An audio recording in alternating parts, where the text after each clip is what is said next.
दोस्तों, जब से भारत की तरफ से बांग्लादेश की ट्रांसशिपमेंट फैसिलिटी को बंद किया गया है तो बांग्लादेश की तरफ से आने वाले हजारों की संख्या में ट्रक बॉर्डर के ऊपर खड़े हुए हैं और बांग्लादेश के व्यापारियों को मिलियंस ऑफ डॉलर का नुकसान हो रहा है। परंतु बांग्लादेश की सरकार की आप बात यदि सुनोगे तो यूनुस का कहना है कि भारत की इस सुविधा के रोकने से हमें कुछ होने वाला नहीं है, हमें कोई फर्क ही नहीं पड़ता है। जबकि असल बात यह है कि बांग्लादेश की जो टेक्सटाइल इंडस्ट्री है और उसके जो एक्सपोर्टर हैं वो त्राहिमाम कर रहे हैं कि कैसे भी करके यह रूट खुल जाए, क्योंकि उनका सारा का सारा माल ट्रकों के अंदर भरा हुआ है और वो अपने माल को दूसरे देशों को बेच तक नहीं पा रहे हैं। दरअसल अभी एक डाटा खुद बांग्लादेशी मीडिया ने ही यूनुस के मुंह पर मारा है और आप सभी भी स्क्रीन के ऊपर देख सकते हो कि जनवरी 2024 से मार्च 2025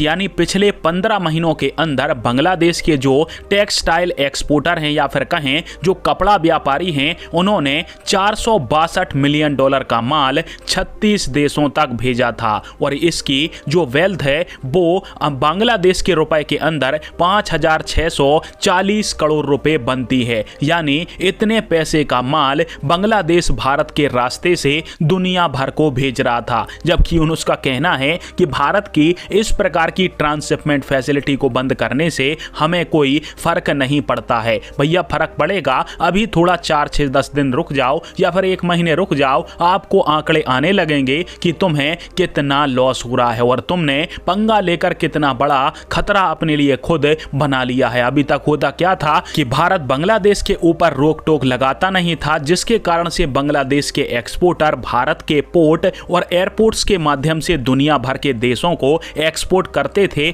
और बिलियंस ऑफ डॉलर छापते थे। और इसी भाईचारे के दम पर बांग्लादेश एक समय एशिया की सबसे तेजी से बढ़ने वाली इकोनॉमी बन चुका था। पर यूनुस के आते ही यूनुस ने खुद को बांग्लादेश का राजा समझ लिया और यह समझने लगा कि मैं तो राजा हूं, मैं कुछ भी करूंगा, भारत थोड़ी हमें रोकने वाला है या फिर भारत यदि हमें रोकेगा तो कोई असर हमें पड़ने वाला थोड़ी है। सही बात है, इसे थोड़ी असर पड़ेगा, कुछ जो भी असर पड़ेगा बांग्लादेश की अर्थव्यवस्था पर पड़ेगा, उनके व्यापारियों पर पड़ेगा। मोहम्मद यूनुस तो कुर्सी के ऊपर चिपक कर ही बैठा रहेगा। इसीलिए अब यह जो बात है वो बांग्लादेश के लोगों को ही डिसाइड करनी है कि यूनुस को रखना है या फिर भगाना है। वैसे भारत ने एक बात तो साफ डिसाइड कर ली है कि जो भी नेता हो या फिर जो भी देश हो, वो यदि भारत के खिलाफ कोई भी षड्यंत्र करेगा या फिर षड्यंत्र करने की कोशिश भी करेगा तो उसको मुंह तोड़ जवाब दिया जाएगा। भले ही इसका अंजाम कुछ भी हो, हमें अपनी दोस्ती तोड़नी पड़े तो वो भी तोड़ी जाएगी,